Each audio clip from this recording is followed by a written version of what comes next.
Bismillahirrahmanirrahim. Assalamualaikum warahmatullahi wabarakatuh. Alhamdulillah rabbil alamin. Assalatu wassalamu ala rasulillahil karim wa ala alihi wa sahbihi ajma'in. Amma ba'd. Fa ya ibadallah, usi nafsi wa iyyakum bi taqwallahi faqad faza al-muttaqun. Fala tamutunna illa wa antum muslimun. Faqala ta'ala ya ayyuhalladzina amanu taqullaha haqqa tuqatih wa la tamutunna illa wa antum muslimun. Saudara-saudariku rahimani wa rahimakumullah, alhamdulillah, semoga Allah Subhanahu wa taala senantiasa mencurahkan rahmatnya pada kita semua. Siang ini kembali kita diberikan kesempatan oleh Allah untuk bisa memperdalam, belajar sebagian dari tuntunan agama kita. Kita bermohon pada Allah Subhanahu wa taala semoga ini menjadi pertanda baik dari Allah untuk kita semua, supaya kita lebih dekat dengan Allah, memperbaiki keadaan hidup kita, dan bisa kembali kepada Allah dengan bekal yang cukup untuk menghadap pada kebaikan-kebaikan. Pertama, kami memohon maaf, setengah jam kurang lebih kami terlambat karena tadi kita ada perjumpaan, diagendakan bertemu dengan salah seorang syekh dari Jeddah, dan kita memang kedua kalinya setelah malam Jumat malam Sabtu, bukan malam Jumat yang lalu, sepulang kami dari Dumai, beliau datang untuk membangun kerjasama dalam rangka mengembangkan program hafalan Quran di Indonesia. Jadi beliau dari Hay'ah Al-Alamiyah li Tahfidhil Quranil Karim, lembaga internasional di Jeddah, memiliki program dalam pengembangan hafalan-hafalan Al-Quran. Tadi kami coba berjumpa, beliau akan titipkan beberapa kitab, tapi tadi qadar Allah karena saya harus segera ke sini, saya tidak bisa menunggu lebih lama. Ini saya mengejar lebih cepat ke sini, jam 12 kurang dari sana, dan secepat apapun kita berusaha, bila Allah kemudian berkehendak yang lain, maka itu yang kemudian kita ikuti. Nanti dalam bab qadar dan takdir kita akan belajar itu ya. Kita akan lihat nanti insyaallah. Di teman-teman sekalian, nanti kalau sudah ada perkembangan dari situ kami akan informasikan, karena beliau akan memberikan hadiah kitab cukup banyak. Kalau nanti cukup saya berikan, dan saya tidak terbiasa dengan jual beli, antum ambil aja gitu ya. Nanti antum ambil, tapi karena dari Jeddah, orang Jeddah nggak bisa bahasa Indonesia, pasti bahasa Arab gitu. Baik. Dan kabar baiknya, insyaallah besok Kamis malam Jumat kami di Al-Ihsan, PTM VJS di Bekasi juga akan kedatangan beberapa tamu, terus banyak tamu dari beberapa pekan ke belakang. Yang terbaru nanti mufti dari Singapura salah satunya akan berkunjung, datang, direncanakan demikian. Kalau antum ingin dapat faedah lebih silahkan nanti bisa bergabung. Termasuk juga nanti ada beberapa duta besar lagi yang akan datang, dan dari beberapa dai dari Mesir dan beberapa yang lain. Nanti saya akan serahkan pada mereka untuk memberikan materi, dan itu insya Allah akan memberikan pencerahan berbeda. Saya nanti tugasnya untuk mendampingi, menerjemahkan, dan sedikitlah memberi catatan ya. Kalau ada ayat kan supaya antum lebih cepat dapatkan posisi ini ayat sekian, kan lebih gampang ya. Baik, kita mulai saja bahasan kita. Kita kembalikan ke bahasan fiqh al-asma al-husna, dan ini memang pembahasan yang sudah kita siapkan untuk menjadi bahan pelajaran setahun ke depan. Dan insya Allah saya sebetulnya sudah bikin beberapa PowerPoint yang nanti bisa Anda juga dapatkan, kemudian nanti Anda pelajari lebih jauh. Tapi untuk sementara karena ada beberapa situasi belum bisa saya tampilkan hari ini, jadi saya coba bacakan kitab dulu. Yang kitab ini pun nanti insya Allah bisa Anda dapatkan termasuk terjemahannya. Baik, hari ini kita belajar dari kitabnya Syekh Sayyid Sabiq, namanya Al-Aqaid Al-Islamiyah. Bismillah. Kitabnya Al-Aqaid Al-Islamiyah. Ini kitab sangat bagus sekali Bapak dan Ibu, dan dipelajari jadi kurikulum termasuk di universitas di Timur Tengah, termasuk bahkan di Libya saat pertama kami belajar di sana untuk di luar. Al-Aqaid Al-Islamiyah, Al-Aqaid Al-Islamiyah. Sudah pernah ada sementara orang yang menunjukkan pada kami terjemahan ini, jadi Anda bisa dapatkan nanti silahkan dicari Al-Aqaid Al-Islamiyah, karya Syekh Sayyid Sabiq.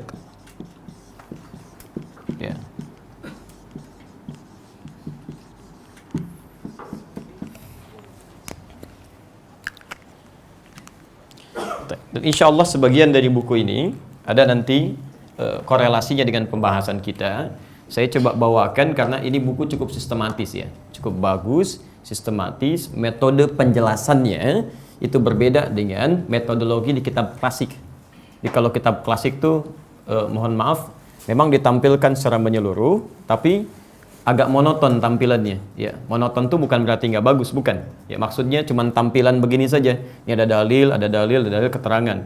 Tapi di sini nanti karena beliau juga seorang pengajar, seorang pendidik, jadi beliau membuat sebuah sistematika metodologi penulisan yang mempermudah kita. Ya, selama ini kan kalau kita belajar al-asmaul husna, kita belajar dari awal kan? Itu beliau petakan dulu, dibagi ke dalam berapa bagian, ini maksudnya ke sini, ini maksudnya ke sini, plus penggunaannya. Dan kapan dia digunakan gitu. Itu yang membuat kita nanti lebih mudah memahami al-asmaul husna, paham kapan itu digunakan, seperti apa dipraktekkan, dan kapan kita menggunakan itu. Jelas di sini? Belum saya terangkan ya. Nanti kalau sudah diterangkan baru jadi jelas ya. Baik, bismillah. Ayo kita mulai ya. Baik. Bismillahirrahmanirrahim. Baik, halaman 23. Ya saya sebutkan dulu saja supaya nanti kalau saya sampaikan nanti besok ada lagi gitu kan catatan. Oh, ini enggak jelas. Masya Allah. Sudah itu masalah lain lah. Al-ma'rifatu an tariqi ma'rifatil asma was sifat. Mengenal Allah dengan cara mengenali al-asma was sifat. Perhatikan bagaimana cara beliau membuka pembahasan ini, menerangkan kepada kita. Di tujuan kita mengetahui al-asma was sifat itu dalam pembahasan ini tidak sekedar kita untuk hafal. Jadi yang diinginkan ketika kita mengetahui misalnya nama-nama Allah yang dulu pernah saya terangkan beserta sifatnya, Allah, Ar-Rahman, Ar-Rahim dan seterusnya, yang diinginkan menurut beliau ini tidak sekedar itu diketahui. Jadi kalau cuma menghafal, jangankan orang beriman, yang belum beriman pun bisa kenal. Maksudnya bisa hafal. Ya, mereka hafalkan nama Allah. Mereka bisa hafal Ar-Rahman, Ar-Rahim dan sebagainya gitu kan? Tapi belum tentu hafalan yang digunakan mereka jadikan wasilah untuk mengenal Allah Subhanahu wa taala. Nah, jadi kata beliau memahaminya atau mengetahuinya al-asma was sifat itu tujuan utamanya adalah menjadikan diri kita lebih dekat dengan Allah Subhanahu wa taala. Paham sampai sini? Baik. Mari kita turunkan. Bismillahirrahmanirrahim. Wal wasilatul ukhra allati ittakhadhaha al-Islam li ta'rifin nas billah hiya ardu asma'illahil husna wa sifatihil ulya. Adapun perangkat yang dijadikan oleh syariat Islam, wasilah itu perangkat, alat yang digunakan oleh syariat Islam untuk mengenalkan Allah Subhanahu wa taala pada seluruh manusia, makhluknya, adalah dengan cara mengenalkan asma'illahil husna wa sifatihil ulya, dengan cara menampilkan nama-namanya yang mulia dan sifat-sifatnya yang indah. Jadi Bapak dan Ibu sekalian, teman-teman, ini sekaligus mempertegas kembali nama-nama Allah yang terangkum dalam bentuk al-asma'ul husna ya, dan sifat-sifatnya. Saya sudah pernah sampaikan ini, kalau masih ingat di awal pertemuan kita, saya sudah pernah terangkan ini nama, ini sifat. Okay? Berbeda antara nama dengan sifat. Kalau nama itu adalah kalimat-kalimat atau isyarat-isyarat yang menunjuk kepada keagungan zat, ya, kepada zatnya. Tapi kalau sifat, ya, nama-nama yang menunjuk pada karakternya, keadaannya. Ya. Lepaskan dulu. Misal saya beri contoh ke kita dulu, ke makhluk, gitu ya. Jangan contohkan ke Allah, tidak sama. Laisa kamitslihi syai'. Ya, misal Adi, oke, itu nama ya, bisa menunjuk kepada saya. Muhammad itu nama ya, Ali itu nama. Nah, sedangkan yang kedua sifat, jujur itu sifat, jelas ya, sifat yang melekat kepada pemilik nama itu. Jelas di sini? Nah, nanti ada di pembahasan ini termasuk yang diperkenalkan oleh Al-Quran dan Hadis, ada nama-nama yang melekat kepada Allah untuk menetapkan zatnya, untuk membedakan Allah dengan nama-nama yang lainnya. Ya, saya beri contoh misal, dulu orang-orang jahiliyah ketika pertama kali diperkenalkan oleh Nabi SAW ya, tentang keesaan Allah, tentang Allah, itu selalu diperkenalkan dengan nama Rabb, yang merawat, yang memperhatikan, memberikan segala hal yang dibutuhkan, memaafkan kalau salah, mengampuni kalau berbuat dosa. Sifat rububiyahnya. Jadi begitu ditanya, Rabb, Rabb. Karena itu ayat-ayat yang turun pertama kali memperkenalkan Allah itu menggunakan kata Rabb. Qul a'udzu birabbin nas. Qul a'udzu birabbil falaq. Paham sampai sini? Baik. Dari situ mereka kemudian mulai mendetail bertanya, Muhammad kalau cuma Rabb, Rabb, Tuhan kami juga Rabb. Di mereka beranggapan Lata, gitu kan? Kemudian Manat, Uzza dan sebagainya. Mereka beranggapan ini Tuhan kami juga merawat kami. Ini Rabb kami juga. Siapa spesifik nama Tuhanmu? Maka diturunkanlah kemudian surah Al-Ikhlas, surah ke-112 itu. Qul, katakan Muhammad, huwa, dia Rabb yang dimaksudkan bukan Lata, bukan Uzza, bukan Manat dan sebagainya. Ya, tapi nama spesifik yang membedakan Rabb ini dengan hal-hal lain atau makhluk lain dianggap sebagai Tuhan. Huwa, dialah Allah. Jelas? Maka ketika disebutkan Allah, itu yang termasuk dalam nama ism, nama yang melekat kepada Allah Subhanahu wa taala untuk membedakan nama ini dengan nama lain yang dipertuhankan. Jelas di sini? Baik, karena itu saya sering mengatakan begini. Kalau ada dai sekarang atau orang-orang yang mengaku dai atau berselimut dai mengatakan misalnya Allah bisa dipanggil dengan apa saja. Panggil dengan ini, panggil dengan itu, panggil dengan yang lainnya, maka kalimat ini batal seketika. Ya, tidak tepat kalimat ini. Ya, sebab ketika Allah disebut dengan nama-nama yang lain, turun ayat, Qul, katakan Muhammad huwa, dia bukan nama-nama itu. Ya. Ada sementara orang, saya pernah ditampilkan video, ya. Orang masuk ke satu tempat ibadah tertentu, cuma anehnya kok mencela saudaranya sendiri gitu kan. Dan dikatakanlah di situ, ya Allah itu, umat Islam sekarang belum tahu saja, kurang lebih demikianlah kalau bahasa penjelasan lebih luasnya. Dia bisa dipanggil dengan ini, dipanggil dengan ini, kalimat-kalimat yang menyebutkan yang dipertuhankan di agama lain. Ya. Misal, mohon maaf, misal sekarang ada beberapa agama yang diakui di Indonesia. Ya, ada Kristen misalnya, ada Hindu, ada Buddha dan sebagainya. Mereka menyebut dengan nama Tuhan mereka. Tuhan ini, Tuhan itu. Dia tampil mengatakan, Allah juga bisa dipanggil dengan itu. Karena maknanya begini, maknanya begitu. Masya Allah, kalaupun demikian bisa dilakukan, tentu tidak akan turun ayat ini. Tentu dari masa yang lalu akan dipanggil dengan nama Manat, dipanggil dengan Uzza, dipanggil dengan Lata dan sebagainya. Tapi untuk menegaskan bahwa ini bukan nama yang berhak disandang oleh Allah, maka turun ayat ini untuk mengatakan itu. Paham kalimatnya? Baik, dari sini nanti akan ditelusuri lagi. Ya, kalau Tuhan kami sifatnya punya begini, kalau Tuhan kamu sifatnya bagaimana? Maka turunlah kemudian sifat-sifatnya, Rahman, Rahim, Malik, Al-Quddus dan sebagainya. Paham? Baik, jadi ini yang dimaksudkan, ada yang disebut dengan Al-Asma'ul Husna, nama-nama terbaik yang melekat pada zat Allah Subhanahu wa taala, wa sifatihil ulia, dan sifat-sifat yang melekat kepada Allah Subhanahu wa taala. Nah, sebelum kita nyambung ke sini, saya ingin perdalam sedikit ya, supaya pengetahuan kita lahir pemahaman, bukan cuma hafal ya. Baik. Perhatikan sini. Bismillah. Saya ambil contoh Quran surah ke-17 misal. Al-Isra. Ayat 110. Boleh pakai posisi? Boleh. Posisi paling kanan sebelah atas ya. Alhamdulillah.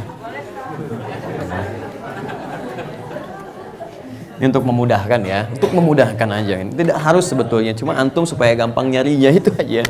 Ya. Kalau dengan itu saya salah ya maafkan saya lah ya. Baik, bismillah. Quran surah ke-17 ayat 110. Saya tunjukkan. Lihat konsepnya. Itu kan tadi ada al-ismu jamaknya asma. Al-asma. Yang kedua ada sifat. Begini. Jamaknya sifat. Lihat. Pelan-pelan. Sekarang perhatikan, fokus. Bapak dan Ibu, pembahasan kita adalah bahasan tentang Al-Asma Al-Husna. Nah, tapi dalam kajian-kajian kitab yang diperkenalkan oleh para ulama, mengambil dari keterangan Al-Quran dan Sunnah, pembahasan Al-Asma Al-Husna itu akan selalu terkait erat dengan sifatul ulia. Ya, jadi pembahasan tentang asma, nama-nama, ini jamak dari kata ism, yaitu nama yang menunjuk kepada hakikat zatnya. Sedangkan ini sifat menunjuk kepada karakteristiknya. Oke, sifatnya sudah jadi bahasa Indonesia. yang terkait hubungannya dengan makhluk, gitu kan? Jadi kalau ini menunjuk kepada zatnya untuk membedakan, gitu kan? Ini dengan yang lainnya, Allah dengan yang dianggap sebagai Tuhan. Yang kedua, sifat terkait dengan karakteristik atau sifat Allah terkait hubungannya dengan makhluk. Ya, paham sampai sini dulu? Nanti kita teruskan supaya untuk lebih memudahkan. Kalau ini dijamakkan, bentuknya menjadi asma. Ya, menjadi asma. Ini menunjukkan bahwa nama-nama yang melekat kepada Allah Subhanahu wa taala itu tidak hanya satu. Jelas ya? Nanti ada nama-nama yang lain sesuai dengan keagungannya, yang membedakan nanti nama ini dengan nama yang lainnya. Bentuknya asma. Kemudian untuk mengagungkan Allah supaya berbeda dengan makhluknya, maka diletakkan kalimat al-husna seperti keterangan nanti dalam Al-Qur'an. Nanti kita lihat ya, al-husna. Jadi nama-nama terbaik, artinya nama-nama ini tidak akan pernah disandang oleh makhluk, hanya melekat pada Allah Subhanahu wa taala saja. Ya. Nah, sekarang perhatikan, fokus betul ya, fokus. Kata al-husna ini bentuk muannas dari kata hasan. Turunannya nanti ihsan. Ihsan, ya. Ada ihsan namanya. Antum buka hadis riwayat Muslim di kitab Sahih Muslim ya. Saya turunkan sampai halamannya, sampai cetakannya supaya nanti kalau ada yang telusuri bisa sama ya. Ada 9 jilid yang saya punya. Antum cari jilid yang pertama. Kan? Kemudian di bab Al-Muqaddimah, hadis nomor ke-8, posisi paling kiri sebelah atas, dari Umar bin Khattab. Terbitan punya saya, cetakan Darul Hadis, warnanya biru dongker, tahun 2002. Ya. Saya beli tanggal 26 Juli tahun 2006. Di Husainiyat di belakang Al-Azhar tuh, ya. Baik. Nanti lihat sini, lihat poinnya. Ini yang mau saya terangkan, kalau itu mungkin lihat aja lah gitu ya. Teman-teman, lihat sini. Al-husna itu bentuk muannas dari kata hasan, seakar dengan kata ihsan. Apa ini ihsan? Yang dimaksud dengan ihsan, tafsirkan dengan hadis, jangan dengan pendapat kita. Lihat ketika malaikat Jibril bertanya pada Rasulullah, "Mal ihsan?" Kata Nabi, "An ta'budallaha ka'annaka tarahu, fa illam takun tarahu fa innahu yarak." Ihsan itu engkau berusaha menjadikan aktivitas sebagai ibadah karena Allah Subhanahu wa taala. Jelas? Seakan-akan engkau diawasi oleh Allah. Sekalipun kau tak mampu menatapnya, rasakan kau sedang diawasi, dilihat ya. Jadi kalimat ihsan ketika disebutkan di hadis itu ya, ini mengaitkan segala aktivitas terkait dengan ibadah. Seakan-akan kita merasa diawasi oleh Allah Subhanahu wa taala. Turunan dari sini itu husna. Ketika kata husna ini dirangkaikan dengan kalimat asma, dan kemudian dilekatkan kepada Allah, seakan-akan ada isyarat di sini. Maaf, dihadirkannya nama-nama Allah ini tidak sekedar menjadikan kita untuk menghafalnya, ya. Tapi dihadirkan nama-nama Allah ini terkait dengan fungsi ibadah yang akan kita kerjakan. Seakan-akan kita merasa diawasi oleh Allah Subhanahu wa taala saat kita mengerjakannya. Ya. Sekarang saya beri contoh misalnya. Anda saat bertakbir dalam sholat, apa yang Anda ucapkan? Allahu Akbar. Tahu dari mana? Baik, Abu Daud nomor hadis 857. Abu Daud nomor hadis 857. Saya bacakan hadisnya supaya tidak disebut ngambil dari indeks gitu kan. Kita lihat dulu. Misal. Kenapa? Gak apa ya, nanti kita turunkan. Innahu la tatimmu salatun li ahadin. Sungguh tidak akan sempurna salat seseorang minan nasi, dari kalangan manusia, hatta yatawadda'a, sampai dia mau berwudu. Fa wada'al wudu'a mawadhi'ahu, kemudian dia berusaha berwudu ya sesuai dengan letak-letak yang harus dibasuh secara sempurna. Setelah dia siap kemudian menghadap kiblat, fayaqulu, lalu dia mulai bertakbir dengan mengucapkan Allahu Akbar. Allahu Akbar. Nah, sekarang persoalannya, lihat. Kalimat di sini lafaz Allah itu kan menunjuk kepada bagian nama Allah kan? Jelas ya, yang tadi saya terangkan. Nah, kalau orang tidak pernah mempelajari nama Allah ini, apa maksudnya, kemana arahnya, seperti apa kalimatnya. Jadi ketika dia lafadzkan kalimat itu nggak akan membekas dalam jiwanya. Silahkan perhatikan sahabat Abu Bakar radhiyallahu taala anhu, ketika beliau bertakbir mengucapkan Allahu Akbar, itu sudah bergetar tangannya. Kemudian menangis beliau, saking pahamnya kalimat Allah itu.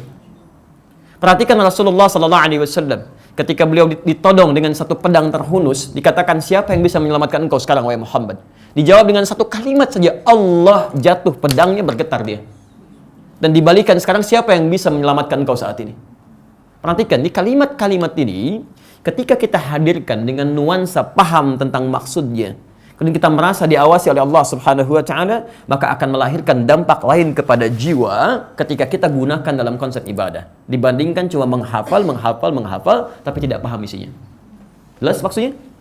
Ya, ketika itulah kemudian turun ayat mengatakan, lihat, qulid Allah. Paham?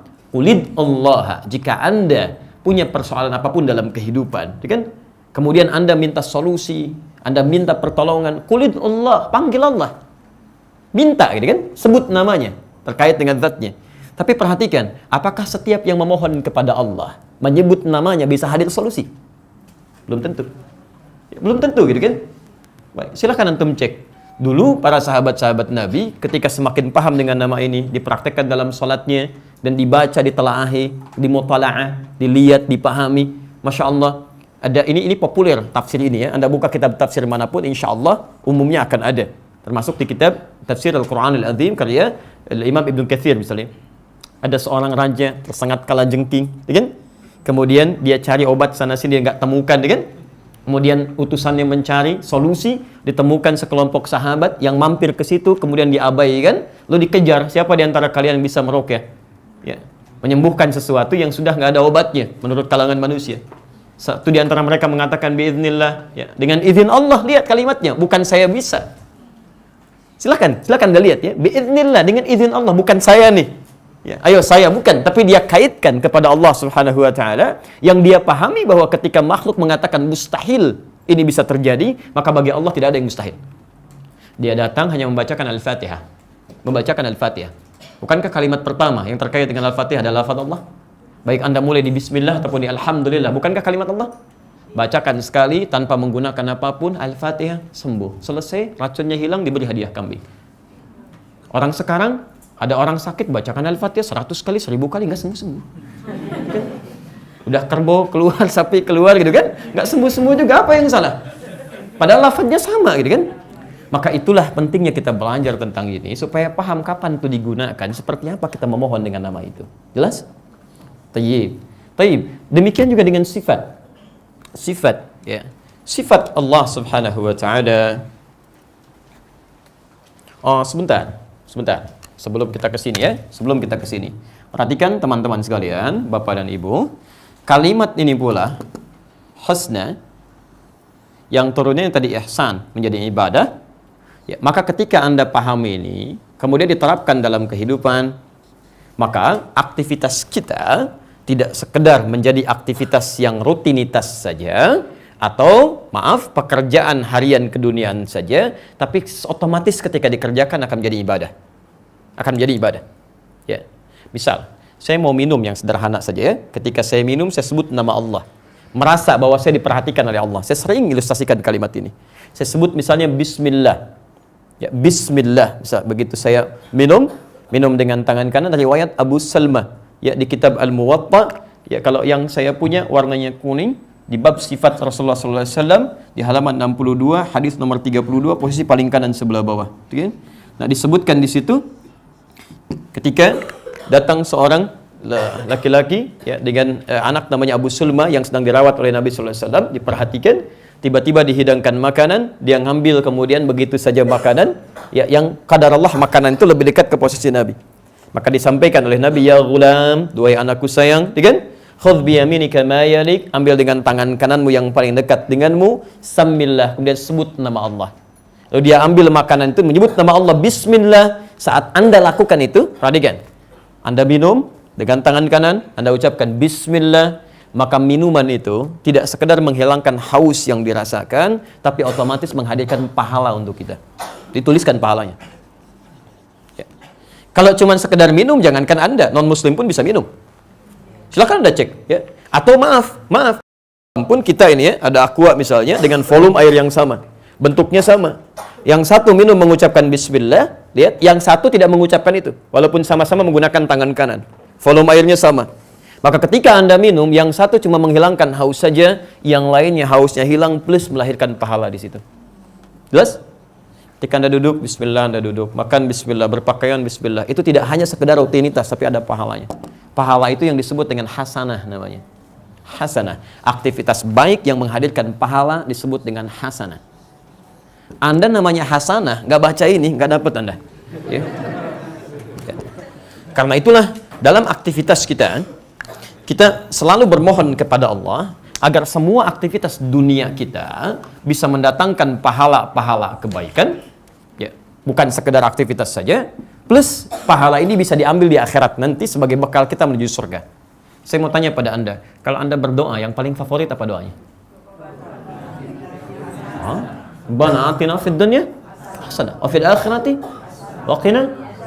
Pertanyaannya, apakah doa itu pernah kita praktekkan dalam aktivitas harian kita?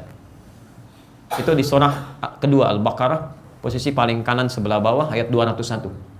Wa minhum may yaqulu rabbana atina fid dunya hasanah wa fil akhirati hasanah wa qina adzabannar. Harusnya kalau Anda bermohon kepada Allah, ya Allah, mohon jadikan semua aktivitas kami di dunia ini mendapatkan hasanah, maka Anda praktekkan supaya Anda dapat itu. Kalau Anda cuma berdoa tapi tidak mempraktekannya, bagaimana Anda bisa raih? Ya Allah, jadikan anak saya, ya Allah, penghafal Quran, rajin sholat, ya Allah, taat dekat denganmu. Tapi Anda sekolahkan dia di tempat yang tidak pernah mengajarkan sholat dan tidak pernah mengenalkan dia dengan Quran. Bagaimana itu bisa diraih? Halo? Itu diantaranya. Jadi teman-teman sekalian, penting ini ketika Anda menghadirkan kalimat tadi, coba pahami dan pelajari. Paham insya Allah? Baik. Sifat. Sebentar ya, ada memo masuk ini. Taib. Ini tanzir ya, bukan ada tahzir, ada tanzir, itu beda. Ini peringatan. Mohon untuk mobil yang parkir di pom bensin Shell agar dipindahkan mobilnya, Mobilio dan Agya. Baik ya. Ada memo sedikit. Teman-teman yang alhamdulillah diamanahi, dititipi oleh Allah Mobilio dan Agya. Ini ada pesan yang parkir di Shell ya, untuk bisa dikondisikan ya. Baik. Semoga Allah berikan rahmat untuk antum semua. Teruskan dulu. Sifat. Harus beda antara sifat yang melekat pada Allah Khalik dengan sifat yang melekat pada makhluk. Harus beda. Ya, karena perbedaan antara Rabb, ya, Khalik dengan makhluk adalah melekat pada seluruh aspeknya. Laisa kamitslihi syai'. Ya, Allah nggak sama dengan sesuatu apapun. Jadi kalau kita berpasangan, maka Allah tunggal, tidak berpasangan. Jelas ya? Maka kalau makhluk punya sifat, sifatnya beda dengan sifat Allah Subhanahu wa ta'ala. Nah, sifat Allah ini di antara keutamaannya, saya ulang, di antara keutamaannya tidak sekedar menjadikan gambaran sifat yang melekat kepada Allah, tapi langsung terkait dengan kebutuhan makhluk dalam hidupnya. Jadi ketika Allah menyebutkan di antara sifatnya, sifat itu tidak hanya sekedar menjadi sifat yang khusus bagi Allah, tapi ternyata sifat-sifat ini terkait erat dengan kebutuhan makhluknya. Saya beri contoh misal. Allah punya beberapa sifat, ya. Kita turunkan.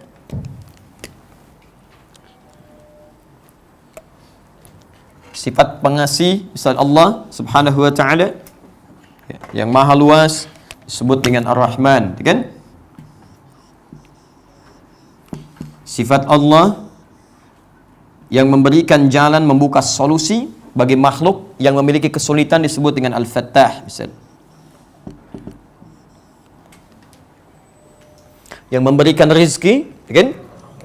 Razzaq, Masya Allah. Apalagi? Wah, Alhamdulillah. Apalagi? Ya, sifat Allah Subhanahu wa ta'ala yang memberikan ketenangan saat punya masalah, apa? As-sabr, gitu kan? Nanti kita akan lihat. Nah, sifat-sifat ini dilekatkan kepada Allah. Tidak sekedar menjadikan sifat ini khusus untuk Allah, bukan. Tapi nanti terkait dengan kebutuhan makhluk ketika makhluk mengalami masalah-masalah yang disebutkan. Paham sampai sini? Jadi ketika Anda misal merasakan satu persoalan dan Masya Allah, ternyata di antara solusinya, begitu Anda memiliki masalah, kan Anda itu normal. Secara fitrah kan ingin minta solusi, kan? Minta pertolongan.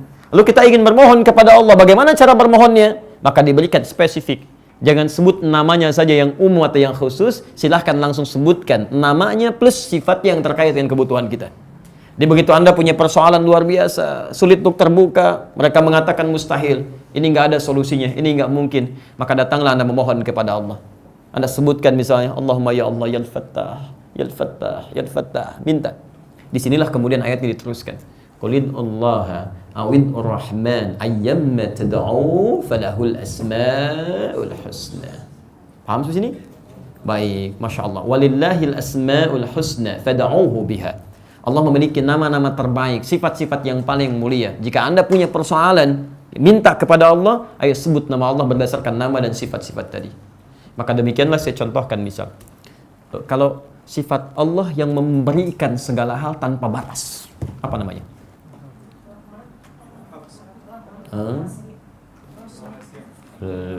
Masya Allah, nggak usah ngarang ya. Mengarang hanya ada dalam pelajaran bahasa Indonesia ya. Baik, di agama itu mesti ada dalil, yang mesti ada dalil. Mengarang hanya ada dalam pelajaran bahasa Indonesia. Alhamdulillah.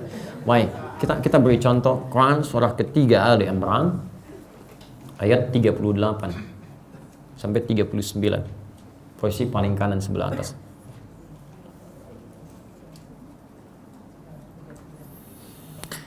Baik. Nabi Zakaria sudah berumah tangga puluhan tahun. Dari mana tahu puluhan tahun? Karena nanti dilukiskan di Quran surah Maryam surah 19 itu. Ya, kalau dibaca dari ayat 2, ya, kalau mau lengkap sampai ayat ke-15, ya, 2 sampai dengan 11 posisi paling kanan sebelah bawah, dan 12 sampai dengan 15 posisi paling kiri dari atas sampai ke tengah. Itu dilukiskan oleh Quran. Ya Rabbi inni wahanal azmu minni washta'ala ra'su syaibah walam akum bidu'aika rabbi syaqiyah. Ya Allah, hamba ini mohon maaf sekarang sudah semakin sepuh, fisiknya letih, rambutnya memutih, tapi sampai hari ini belum putus asa memohon kepadamu untuk punya keturunan. Sedangkan istrinya, maafkan ibu, ya para akhwat, divonis secara medis tidak mungkin punya keturunan karena menofus dan mandul. Baik, telah berikhtiar, berusaha, dan mohon maaf divonis tidak mungkin, mustahil. Semua mengatakan nggak bisa. Lalu bermohonlah kepada Allah Subhanahu wa taala. Di mihrab kemudian beliau bermohon. Hunalika da'a Zakaria rabbah. Di mihrabnya Nabi Zakaria bermohon kepada Allah Rabbnya. Qala rabbi habli. Habli. Ya Allah, mohon anugerahkan kepadaku. Habli itu ya itu fi'il amr, tapi amr kalau untuk makhluk diartikan talab, permintaan. Kalau dari Allah perintah, ya. Jadi kalimat permintaan yang menggunakan nama Allah, habli itu dari kata wahab namanya. Wahab. Wahab itu sifat pemberi Allah yang tanpa batas. Ya, Rabbi habli min ladunka dzurriyyatan thayyibah innaka sami'ud du'a. Jadi kalau teman-teman berada dalam satu keadaan, manusia mengatakan misalnya mustahil, ini nggak akan mungkin, nggak akan bisa. Itu tanda pertama dari Allah, tinggalkan makhluk langsung bermohon kepada Allah. Itu tanda pertamanya. Ya, itu tanda dari Allah, sudah berharap kepada saya nih. Jadi kalimat itu dihadirkan kepada kita, situasi dihadirkan supaya diberikan jalan kita untuk lebih dekat dengan Allah Subhanahu wa taala. Barangkali antum selama ini jauh dari Allah, jarang mengingatnya, jarang baca Al-Quran, ya, untuk menambah tawakal kita kepada Allah. Jadi ketika makhluk mengatakan mustahil, wahab, minta kepada Allah yang maha memberi tanpa batas. Ya. Innaka sami'ud du'a, ya Allah engkau pasti mendengar doa hamba. Kalau pada yang maha mendengar saja tidak dikabulkan, lantas kepada siapa lagi hamba mesti bermohon? Jelas ya? Maka ketika kalimat itu dimohonkan kepada Allah dan dipahami maknanya, disampaikan di mihrab, maka tidak menunggu lama. Turun jawaban di ayat 39-nya. Fanadathul malaikatu wa huwa qa'imun yusalli fil mihrab annallaha yubashshiruka bi Yahya. Turun malaikat menyampaikan, ya, sedangkan beliau masih berdiri dalam keadaan salatnya, ya, Allah memberi kabar gembira pada Anda akan punya anak, namanya langsung dari Allah bahkan, Yahya. Yahya. Yahya itu artinya hidup. Yang mustahil menurut manusia, lahir dari rahim perempuan yang monofos dan mandul, bayi yang hidup, kata Allah nggak ada yang mustahil, lahir dan hidup dia. Paham? Baik, alhamdulillah. Nah sekarang tibalah saatnya kita memahami, ya, bahasan-bahasan tentang ini, bagaimana cara kita memahami nama-nama Allah dan sifatnya yang mulia itu, sehingga saat kita kemudian gunakan nama-nama itu baik dalam hal ibadah, dalam salat misalnya, atau saat membaca Al-Quran, Masya Allah. Kan orang kalau baca Al-Qurannya benar, disifati di Quran surah ke-8 Al-Anfal, kan? Dari ayat 3 itu sampai dengan ayat ke-5 itu. Wa idza tuliyat alaihim ayatuhu zadathum imana wa 'ala rabbihim yatawakkalun. Di orang itu kalau benar baca Qur'annya Pak ya, Bu, jangankan baca, dibacakan saja pada dia, mendengar ayat-ayat Allah, mendengar nama Allah, itu bergetar dirinya. Ada getaran dalam jiwanya. Wa 'ala rabbihim yatawakkalun, lalu bertambah tawakalnya pada Allah Subhanahu wa taala. Ya, sekarang coba antum, setiap mendengar ayat Quran, ya, ada nggak getaran dalam hatinya? Atau ketika Anda baca ayat-ayat Quran, ada nggak gitu rasa dalam jiwa kita bahwa Anda sedang membaca sesuatu? Ya, dulu orang baca ayat tentang surga, punya keinginan untuk mendapatkan itu. Baca tentang neraka, takut kan? Ya, takut luar biasa dengan peringatan dan segala yang terkait dengannya. Coba antum rasakan, begitu antum baca Al-Quran itu ada nggak getaran-getaran seperti itu? Atau mohon maaf, rumus ini nggak dipakai. Pernah nggak merasakan ketika Anda membaca Al-Quran itu Anda sedang diperhatikan oleh Allah? Kalau Anda merasa, ini saya gambarkan gini ya, tapi jangan disamakan ya, sangat berbeda situasinya. Anda sekarang akan menghadap kepada pimpinan misalnya. Ya, taruhlah misal kita dihadapkan pada seorang presiden, besok akan bertemu misalnya kan, disambut di Istana Negara. Saya mau sampaikan pada teman-teman semuanya, kita akan diskusi. Malam-malam dipersiapkan dulu nggak? Pasti, bahkan kalimatnya saya akan nyampaikan ini, nyampaikan itu, macam-macam. Dan dipastikan kalimatnya tertata rapi, terstruktur, dan baik dalam penyampaian. Baik, memohon sesuatu yang belum tentu dikabulkan seketika. Anda garis bawah ini. Lalu kenapa ketika Anda menghadap kepada Allah, baik dalam keadaan sholat, ataupun membacakan ayat-ayatnya, Masya Allah, kenapa Anda tidak pelajari untuk membaca dengan baik, supaya Allah nyaman, senang maksud dengan bacaan kita? Masya Allah, memberikan rahmatnya, turun ridhanya, bukan cuma pahala yang mengalir, tapi Anda diperhatikan. Coba perhatikan sampai hari ini, berapa diberikan usia pada kita? Sampai hari ini. Ada anak 4 tahun, 5 tahun sudah belajar tajwid, hafal Al-Quran, bacaannya bagus. Antum diberikan 40 tahun, 50 tahun, antum kemana aja? Ya, dan ketika berhadapan dengan Allah, apa nggak malu antum bacakan kalimat-kalimat yang tajwidnya masih belum sempurna, kalimat-kalimat belum jelas? Ya, Masya Allah. Saya tidak perlu contohkan lah, yang mungkin antum pernah dengar itu kan. Alhamdulillahirrabbilalamin, ain, kemudian menjadi hamzah, maknanya berubah. Alhamdulillahirrabbilalamin, malah nggak ada maknanya gitu kan. Coba cek sampai dengan hari ini. Ya, coba cek itu kan, ikhwah. Bukan cuman ada sesuatu yang penting, dan ketika Anda bacakan kan ada pahalanya kan. Silakan Anda bacakan. Kita baca Quran, satu hurufnya berapa? 10. Luar biasa. At-Tirmidzi nomor hadis 2910 kan. Man qara'a harfan min kitabillah, siapa yang membaca satu huruf dari kitab Allah, falahu asyru hasanat, dia akan dapat 10 kebaikan.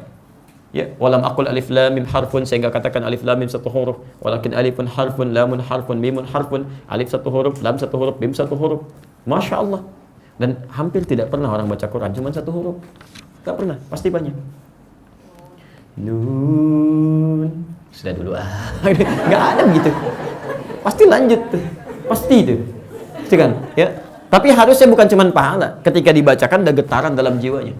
Ada getaran. Oh, itu tuh lihat alaihim ayatuhu zadatul ibadah. Dibacakan kepadanya, muncul getaran dalam jiwanya. Apalagi baca sendiri. Nah, coba jadi masing-masing cek. Itu diantara yang bisa mengukur tingkat keimanan kita dengan Allah. Nanti di Sahih Al-Bukhari, Imam Al-Bukhari punya kitab yang paling terkenal apa namanya?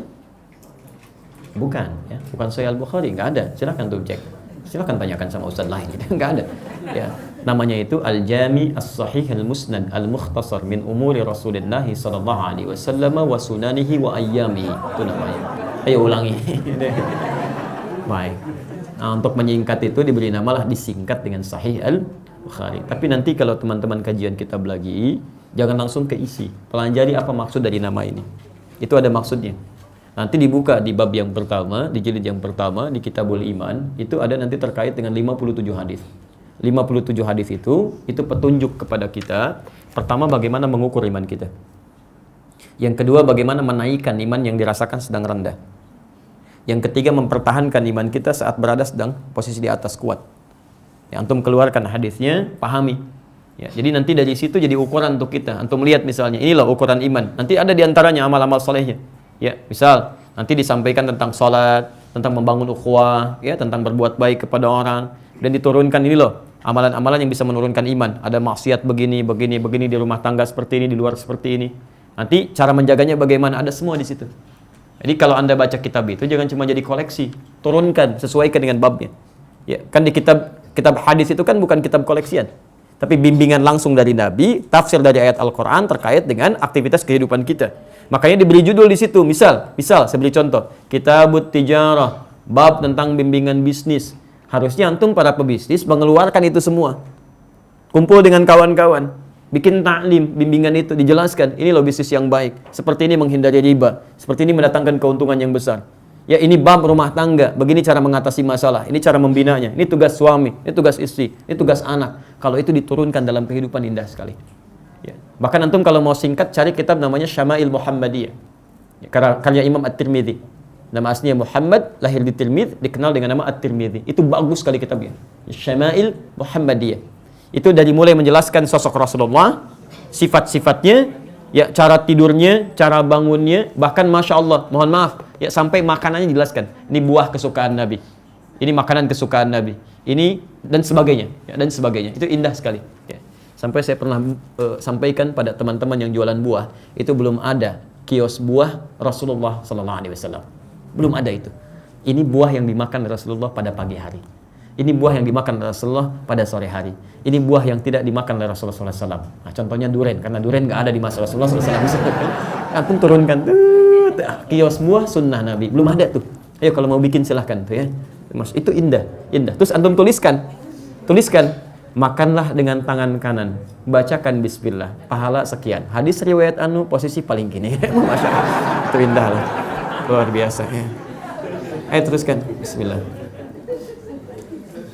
Nah, kita baru satu kalimat ini ya. Baik. Inilah kajian kita begitu. Kadang-kadang satu kalimat sudah hampir 45 menit ya. Lebih sabarlah. Fal asma was sifat. Fal asma was sifat. Maka dari itu, al asma was sifat itu hiyal wasail lati ta'arrafa Allahu biha ila khalqih. Ya, bukanlah kalimat-kalimat yang harus dihafalkan, diketahui, tapi harus dipahami bahwa semua itu adalah wasilah yang dijadikan oleh Allah untuk mengenalkan Allah dengan makhluknya. Wahyan nawafidh allati yasilu minhal qulub 'ala Allah mubasharatan. Dan itu pun menjadi jendela pengantar yang mengantarkan hati kita untuk tersambung dengan Allah Subhanahu wa taala secara langsung. Jadi maksudnya orang yang sudah paham dengan Al-Asmaul Husna ini, kan? Nanti nama-namanya melekat dalam dirinya, maksudnya dipahami dengan baik, paham arahnya kemana. Ketika dia bermohon kepada Allah dengan nama itu, maka hatinya akan langsung cepat tersambung dengan Allah. Lain. Antum nggak percaya silahkan. Nanti kalau sudah belajar kajiannya, baik dan paham, meningkat ibadah antum dengan baik, maka ketika anda bermohon menyebut nama itu Masya Allah, suasana hati akan beda. Seperti tadi sahabat Abu Bakar ketika menyebut nama Allah, Allahu Akbar, karena pahamnya dengan kalimat Allah dan kalimat Akbar itu jiwanya bergetar gitu. Luar biasa. Paham di sini? Baik. Jadi kalau antum sering bacakan itu termasuk dalam sholat, tapi nggak ada dampak ke hati, berarti ukuran keimanan kita harus terus ditingkatkan. Belum maksimal itu di situ. Wahiyal lati tuharrikul wijdan. Dan nama-nama ini kalau benar dipahami, kemudian dipraktekkan dalam kehidupan, itu akan menggerakkan wijdan, perasaan kita. Ya, terjaga diri kita, lebih khusyuk dalam ibadah. Ya, wa taftahu amama ar-ruh afaqan fasihah tushahidu fiha anwarullahi jalla wa jalaluh. Ya. Ada yang datang, silahkan coba diluaskan barangkali teman-teman. Khair insyaallah. Barakallahu fiikum. Barakallahu fiikum.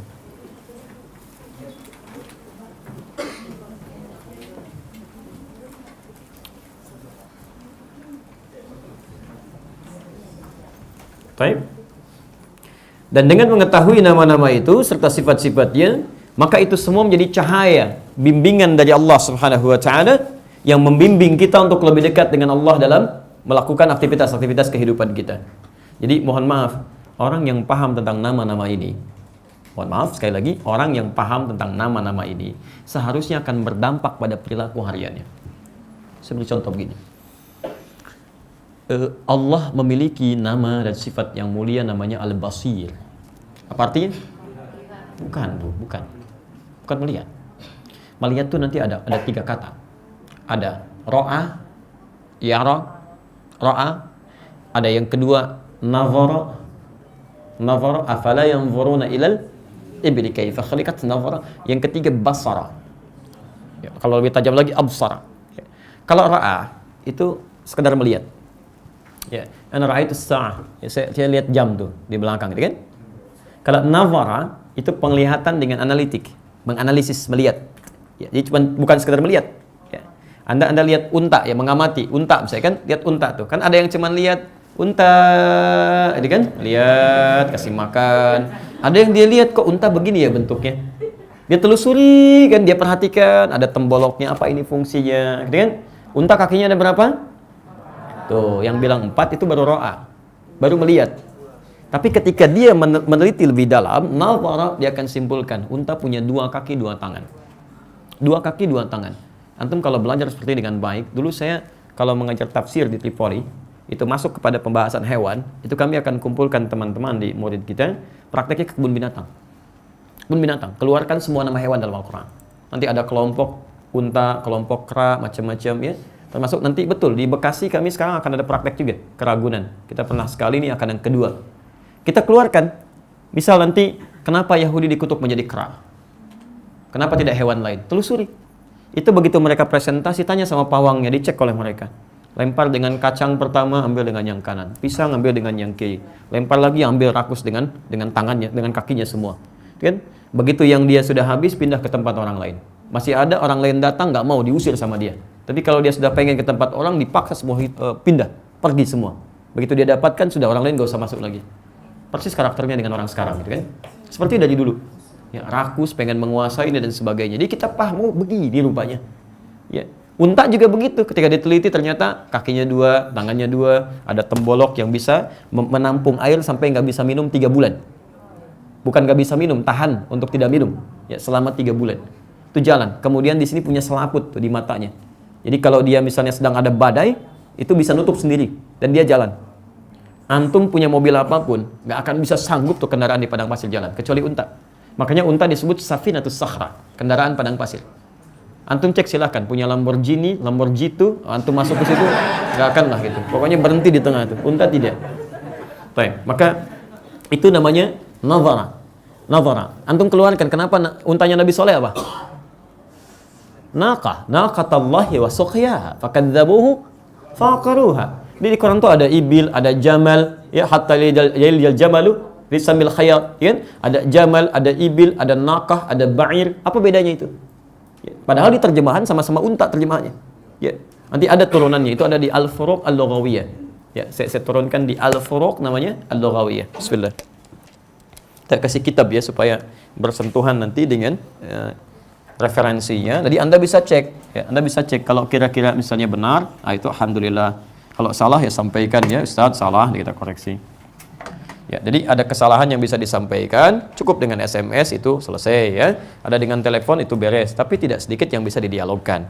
Ya, itu yang kalau didialogkan itu menjadi lebih jauh, kita tunjukkan ininya dan sebagainya, itu akan lebih baik. Ya. Yang agak susah diajak dialog gak datang-datang gitu kan. Nulis lagi itu yang susah gitu. Oh, ini contoh ya. Sudah lupakan itu. Furuq al-lughawiyah.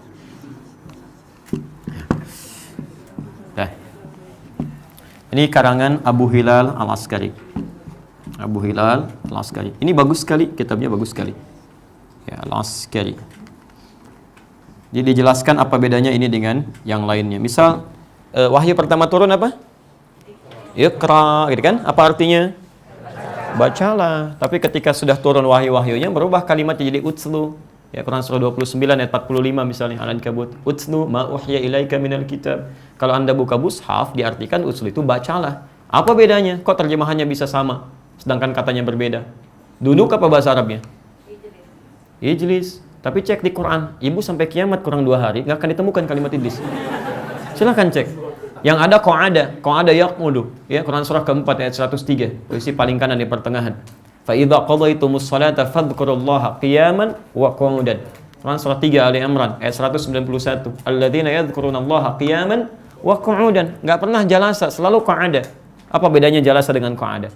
Nah, ini sifat yang melekat kepada Allah. Ketika disebutkan itu bukan ra'a, tidak juga nazara, tapi basara. Sifatnya basir. Basir itu artinya maha mengawasi dengan tajam. Terkumpul semua sifatnya, ya, bukan cuma menganalisis. Jadi Allah tidak butuh menganalisis. Kalau menganalisis pekerjaan makhluk namanya.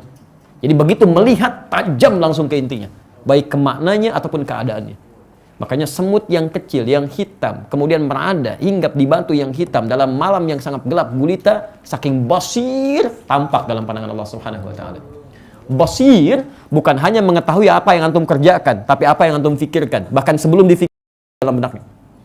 Ya. Sebelum antum fikirkan, sudah ada dalam benak antum itu, Allah sudah paham.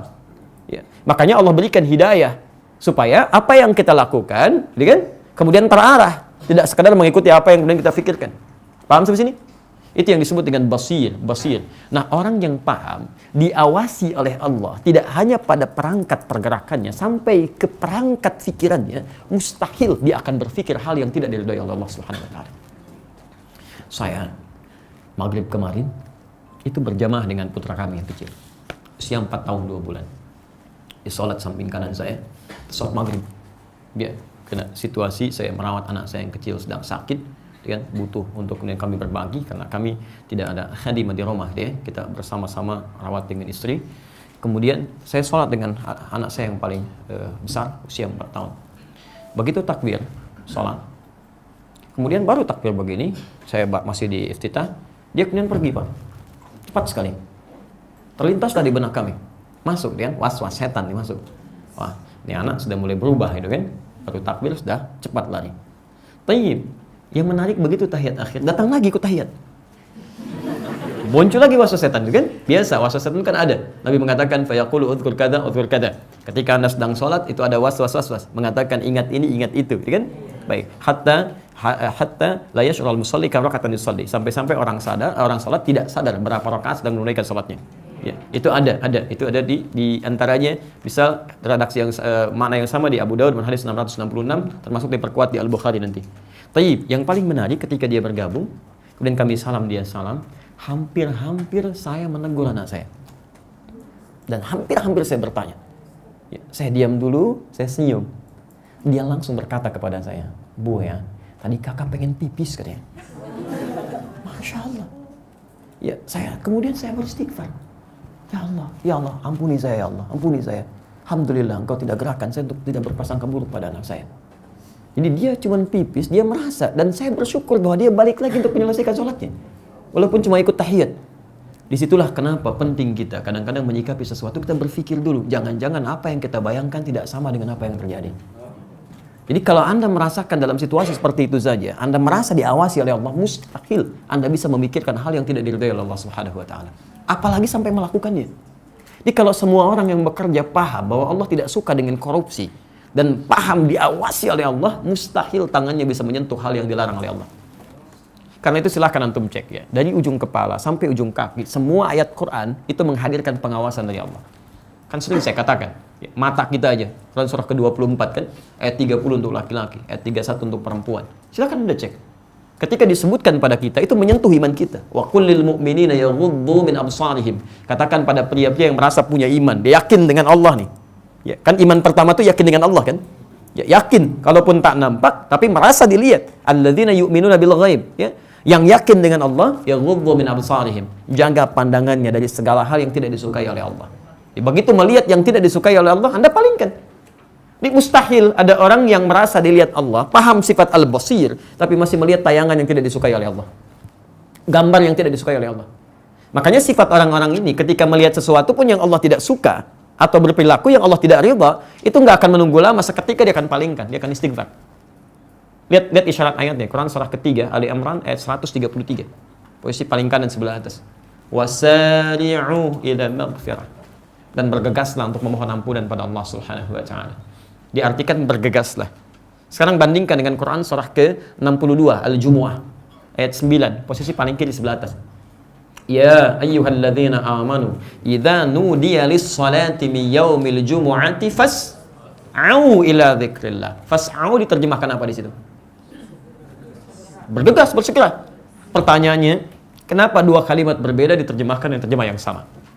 Kenapa Allah tidak firmankan misalnya fas'au ila maghfiratin min rabbikum? Ya, kenapa menggunakan kata wasari'u tapi di Jumat menggunakan kata fas'au? Ya, kalau fas'au, sa'a, itu artinya bergegas dengan persiapan terlebih dahulu. Jadi kalaupun Anda ingin menunaikan Jumat dan Anda ingin bergegas berangkat, tapi persiapan dulu. Mandi dulu yang baik, kenakan pakaian yang baik, parfum untuk laki-laki gitu kan, yang terbaik. Makanya orang-orang yang paham akan Jumatan, karena dia mesti bergegas, dia akan persiapkan waktu lebih awal. Dan mahramnya, harimnya akan bantu. Pak, hari ini Jumat ya, pakaian sudah disiapkan nih, di sini. Ini minyak wanginya, jangan lupa ya, siap-siap. Sekarang zuhurnya 11.59, Bapak jam 11 sudah siap-siap. Dan mohon nanti saat Jumat, tolong jangan mengantuk apalagi tidur. Mohonkan kepada Allah untuk keluarga kita, Pak. Anak kita begini, ini begini, ini begini. Itu indah. Itu fas'al. Tapi wasari'u, sara'a itu bergegas seketika. Tanpa persiapan, sekalipun berpikir. Jadi begitu Anda keluar dari sini bisa lihat ada gambar atau aurat yang terpampang, Anda segera palingkan. Anda katakan astagfirullah. Itu nggak tepat. Anda merasa diawasi. Tinggal ada jeda. Nggak ada seketika. Ini bukan lewat ngelihat astagfirullah. Itu akal ya. Allah Allah kuasa ini.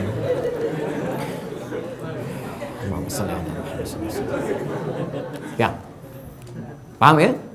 Baik, jadi sekarang maksud saya coba cek dari semua aktivitas kita, sudahkah kita merasa diawasi oleh Allah? Jadi jangan sampai kita belajar ini, bukunya dikoleksi, Masya Allah, ya, kemudian disampaikan kepada yang lain, ini, tapi kita sendiri nggak pernah mengamalkan isinya. Tidak diinginkan gitu kan? Tidak diinginkan. Coba cek berapa lama antum mengikuti ta'lim, berapa lama antum belajar, berapa banyak yang dipraktikkan. Ya, jadi pelajaran yang baik itu, pertama membuat diri Anda lebih dekat dengan Allah. Termasuk kalau Anda belajar dengan saya, tidak membuat Anda lebih dekat dengan Allah, tinggalkan saya. Cari guru yang lain. Cari, mungkin saya salah dalam mengajar. Ya, mungkin guru lain lebih baik gitu kan. Yang kedua, pelajaran yang baik membuat akhlak Anda semakin baik. Jadi kalau Anda lebih dekat dengan Allah, tapi hubungan Anda selalu buruk, dengan keluarga buruk, tetangga buruk, kerabat buruk, dan sebagainya, mungkin ada yang kurang tepat dalam belajarnya. Coba dicek. Dan kalau saya mengajarkan itu, tinggalkan saya. Tinggalkan. Ya, termasuk kalau saya misalnya, maaf ya, hanya mengajarkan terkait dengan popularitas, terkait dengan materi dunia, tinggalkan saya. Demi Allah saya katakan, saya tidak butuh semua itu. Kalau ada yang menginginkan, silahkan ambil semuanya. Bahkan saya sudah berencana dari dulu untuk menyampaikan, tolong dimanapun saya mengajar, jangan berikan amplop. Saya takut ketika membuka itu, berubah keadaan hati saya. Tahukah Anda kalau kami sering menangis kadang-kadang melihat, sampai saya bilang istri saya nggak mau sentuh, kamu aja yang lihat. Butuh ambil, tidak butuh berikan. Ya, kenapa? Kalau sudah melihat isi amplop, sudah. Ya, bukan berarti salah kadang-kadang menerima pemberian. Tapi dai itu kadang-kadang mesti dilihat ya. Kadang ada beberapa hal yang dia mesti usahakan menjaga ketulusannya karena Allah Subhanahu wa taala. Allah akan jaga, saya yakin itu. Di sini agak susah. Memang kalau di Timur Tengah, ya kita dijaga gitu kan. Pemerintahannya jaga, sudah spesifik, jadi nggak mikirkan apa-apa. Nah, di sini yang kadang-kadang repot gitu kan. Kadang-kadang ada berselisih, bersaing dengan yang lainnya karena takut kehilangan hal-hal yang sebetulnya bukan urusan dai gitu kan. Jadi saya mungkin satu saat saya akan umumkan itu dimanapun saya mengisi. Saya tidak senang ada kalimat-kalimat berapa tarifnya, berapa harus bayar, tidak. Saya katakan demi Allah, kalaupun Anda dari jauh mengundang kami, Anda kesulitan, saya datang sendiri. Ya, saya selalu katakan, gak apa-apa, gak ada masalah. Kita pernah datang sendiri, beli tiket sendiri, datang sendiri, terangkan sendiri, tulis sendiri, hapus sendiri gitu kan. Ya, kita nggak ada hubungan dengan masalah-masalah dunia ini. Ya, betul. Kalau masalah dunia membuat Anda menjadi ramai gitu kan, ambil aja dunia. Ya, kami nggak butuh kok dengan itu semua. Ya, kami nggak butuh. Demi Allah saya katakan kami nggak butuh. Ya, Allah pasti jaga ya. Orang bekerja untuk dunia aja, Allah berikan rezekinya, Allah berikan rahmatnya. Masa orang ngejar akhirat gak dikasih? Pasti diberikan gitu kan. Gak usah mengeluh lah ya. Gak usah mengeluh, insya Allah Allah berikan. Nah jadi kita berhenti dulu sampai sini. Intinya adalah pelajaran kita seharusnya menjadikan di Al-Asmaul Husna ini ya nanti akan mengenali nama-nama Allah, sifat-sifatnya yang pada prakteknya menjadikan kita akan lebih dekat dengan Allah Subhanahu wa taala. Nanti kalau antum belajar dengan kami, tapi pelajaran itu tidak membuat Anda lebih dekat dengan Allah, merasa diawasi, berarti saya salah dalam mengajar. Dan kita bisa berpisah di pertemuan ini, nanti antum cari guru lain yang untuk menggantikan. Gitu kan? Kalau memang seperti itu. Ya, nanti teman-teman sekalian, nanti kita teruskan. Saya sudah siapkan PowerPoint-nya. Nanti tolong diingatkan ya, sebelum saya datang di pertemuan berikutnya, supaya saya siapkan filenya, nanti antum bisa copy. Nanti insya Allah saya juga akan berusaha untuk mengkopikan itu, di print out maksudnya, dan saya tidak akan meminta biaya apapun. Nanti tolong sebutkan berapa jumlahnya, nanti biarkan kami copy sendiri dan kami berikan di sini. Antum nanti tinggal datang aja, datang, lihat, terima, cek gitu kan, dan insya Allah ada baiknya. Termasuk nanti insya Allah kita akan coba cetak buku untuk persiapan Ramadan. tambah lagi, itu pun antum gak usah bayar, nanti kita berikan. Ya, nanti antum dapatkan, baca. Kalau ada yang sesuatu perlu penjelasan, datang ke majlis ilmu kami dan insya Allah kita coba berikan yang terbaik sepanjang kami mampu. Ya. Demikian teman-teman sekalian pembahasan untuk hari ini. Kita coba tutup dulu. Kalau ada yang mau ditanyakan, saya beri kesempatan ya 10-15 menit ke depan. Kalau tidak ada, saya bisa akhiri dan saya sampaikan dulu beberapa pengumuman insya Allah. Biasanya ada yang mau ditanyakan? Mohon bisa dituliskan, kalau bisa barangkali akan lebih baik supaya menghemat waktu. Bismillah. Kalau sholat dengan anak kita yang belum baligh, apakah kita niatnya sebagai imam atau niat sholat sendiri? Taib. Ini posisinya laki-laki atau perempuan ini dulu ya. Kalau posisi laki-laki, dia boleh niatkan sebagai imam. Tidak ada masalah dalam keadaan makmumnya. Tidak ada masalah. Karena makmum untuk laki-laki itu kan bisa laki-laki, bisa perempuan, bisa dewasa, bisa anak kecil kan. Ya, dan antum bisa berjamaah di sini. Jadi niatkan antum sholat sebagai imam dan anak bermakmum di belakang. Paham sampai sini? Baik. Tapi kalau kemudian perempuan, ada beberapa kondisi. Kondisinya adalah ibunya bersama anak perempuannya. Kalau seperti ini sama hukumnya dengan laki-laki tadi. Jadi ibunya jadi imam, anak perempuannya jadi makmum. Paham sampai sini? Tapi bisa terjadi juga ibunya kemudian perempuan dan sudah pasti ibunya perempuan, kan anaknya laki-laki, anaknya laki-laki dan belum balik anaknya, anak yang laki-laki ini. Maka yang seperti ini menurut hemat kami itu diniatkan untuk sendirian karena tidak ada perempuan mengimami kemudian ke laki-laki. Jadi biarkan anak bergabung dalam sholat tapi niatkan sholatnya untuk sendirian. Paham sampai sini? Baik. Bolehkah Al-Asmaul Husna kita jadikan zikir setelah salat, misal ya Rahman ya Rahim 33 kali dan seterusnya. Apa itu zikir? Supaya kita pahami dulu, apa itu zikir itu kan? Setelah kemudian kita paham maknanya, kemudian baru kita bisa simpulkan. Zikir itu segala aktivitas yang menjadikan kita dekat dengan Allah Subhanahu wa taala. Yang mengingatkan kita dengan Allah Subhanahu wa taala. Karena itu di dalam Al-Qur'an disebutkan jenis zikir yang menjadikan kita ingat kepada Allah. Misal, membaca Al-Qur'an itu bagian dari zikir. Bagian dari zikir karena Al-Qur'an pun disebut dengan zikir. Quran surah ke-15 Al-Hijr ayat ke-9. Inna nahnu nazzalna dzikra wa inna lahu lahafizun. Posisi paling kanan di pertengahan. Sungguh kami yang telah turunkan Al-Qur'an sebagai zikir. Jadi kalau Anda sedang baca Al-Qur'an, Anda sedang berzikir pada Allah Subhanahu wa taala. Menghafal Quran itu pun bagian dari zikir. Quran surah ke-54 ayat 17, ayat 22, ayat 32, ayat ke-40. Walaqad yassarnal Qur'ana lidzikri fahal min muddakir. Sungguh kami telah mudahkan Al-Qur'an itu untuk diingat. Kalimat mengingatnya menggunakan zikir. Jadi penghafal Quran itu sedang berzikir pada Allah Subhanahu wa taala. Salat itu bagian dari zikir. Ya, Quran surah ke-20 ayat ke-14. Innani anallahu la ilaha illa ana fa'budni wa aqimis salata lidzikri. Sungguh saya adalah Allah, tidak ada Tuhan selain saya, maka sembah. Maka dirikanlah salat sebagai zikir kepada saya. Jadi ketika kita sedang salat, sedang berzikir. Berdoa itu bagian dari zikir. Quran surah ke-7 ayat 205. Wadhkur rabbaka fi nafsika tadarruan wa khifatan wa dunal jahri minal qaul. Ya, dan sebutlah Allah Rabbmu di dalam jiwamu dengan kalimat-kalimat yang penuh dengan ketawaduan, kekhusyuan tanpa harus menjaharkannya secara berlebihan. Jadi ketika Anda sedang berdoa, Anda sedang ingat dengan Allah Subhanahu wa taala. Termasuk tadi amalan pasca salat yang Anda tanyakan itu pun bagian dari zikir. Karena itu disebutkan langsung di Quran surah ke-4 An-Nisa ayat 103, posisi paling kanan di pertengahan. Fa idza qadaytumus salata fadhkurullaha. Maka jika Anda telah tuntas mengerjakan salat, segeralah berzikir kepada Allah Subhanahu wa taala. Nah, bagaimana cara berzikirnya? Kita akan lihat ditunjukkan oleh hadis-hadis Nabi sallallahu alaihi wasallam. Tadi kan zikir itu bisa baca Al-Qur'an, kan? Bisa menghafal Quran, bisa berdoa, bisa juga menggunakan kalimat thayyibah. Misal kalau saya urutkan dengan cepat misal saja. Baik. Dan di sini nanti fungsi Al-Asmaul Husna bisa ditempatkan sesuai dengan fungsinya. Misal, kita turunkan Nabi sallallahu alaihi wasallam ketika beliau selesai mengerjakan salat, maka zikir pertamanya adalah istighfar kepada Allah Subhanahu wa taala. Anda temukan di hadis Muslim nomor hadis 591. Maka diucapkan kalimat astaghfirullah, astaghfirullah, astaghfirullah. Allahumma antas salam wa minkas salam, tabarakta ya dzal jalali wal ikram. Ada Al-Asmaul Husna di situ?